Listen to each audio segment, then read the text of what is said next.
Wayanad DCC treasurer NM വിജയന്റെ ആത്മഹത്യയുമായി ബന്ധപ്പെട്ട് vigilance പരിശോധന. NM വിജയന്റെ സാമ്പത്തിക ഇടപാടുകളുമായി ബന്ധപ്പെട്ട് ലഭിച്ച പരാതിയിൽ പ്രാഥമിക പരിശോധന നടത്തും. ബത്തേരി അർബൻ ബാങ്കിലെ നിയമനക്കോഴയും പരിശോധിക്കും. ദീപക് ധർമ്മടം വിവരങ്ങളുമായി. ദീപക്, ഏത് തരത്തിലേക്കുള്ള പരിശോധനയാണ് വിജിലൻസിന്റെ ഭാഗത്തുനിന്നുണ്ടാവുക?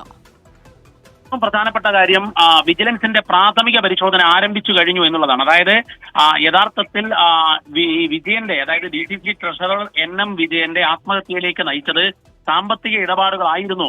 അതിൽ കോൺഗ്രസ് നേതൃത്വത്തിലെ ചിലർക്കെതിരെ ആരോപണം ഉയരുകയും ചെയ്തിരുന്നു. എന്നാൽ ഇതുമായി ബന്ധപ്പെട്ട് നേരത്തെ തന്നെ പോലീസിന് 2 പരാതികൾ ലഭിച്ചിരുന്നു. ഈ പരാതി ഉൾപ്പെടെയുള്ള കാര്യങ്ങൾ വിജിലൻസിന് കൈമാറുന്നു. അങ്ങനെ വിജിലൻസ് ആസ്ഥാനത്ത് തീരുമാനമെടുത്തിരിക്കുന്നത് ഇതിലൊരു PE നടത്തുക, അതായത് പ്രിലിമിനറി എൻക്വയറി നടത്തുക, പ്രാഥമിക അന്വേഷണം. ആ അന്വേഷണം ഇന്നലെ തന്നെ ആരംഭിച്ചു എന്നുള്ളതാണ് നമുക്ക് ആഭ്യന്തര വകുപ്പ് തലപ്പത്തു നിന്ന് ലഭിക്കുന്ന വിവരം. അതിന്റെ അടിസ്ഥാനത്തിൽ പ്രാഥമിക അന്വേഷണത്തിൽ കണ്ടെത്തുന്ന വിവരങ്ങളുടെ അടിസ്ഥാനത്തിൽ സർക്കാരിന്, വിജിലൻസ് മേധാവിക്ക് യോഗേഷ് ഗുപ്തയ്ക്ക് റിപ്പോർട്ട് നൽകും. യോഗേഷ് ഗുപ്ത ആ റിപ്പോർട്ട് ആഭ്യന്തര വകുപ്പിന് കൈമാറും. അതിനുശേഷം വേണമെങ്കിൽ ഒരു വിജിലൻസ് അന്വേഷണം, അതായത് പ്രാഥമിക പരിശോധനയുടെ അടിസ്ഥാനത്തിൽ സർക്കാർ ഒരു ഉത്തരവിടാനുള്ള സാഹചര്യം കൂടി കാണുന്നുണ്ട്.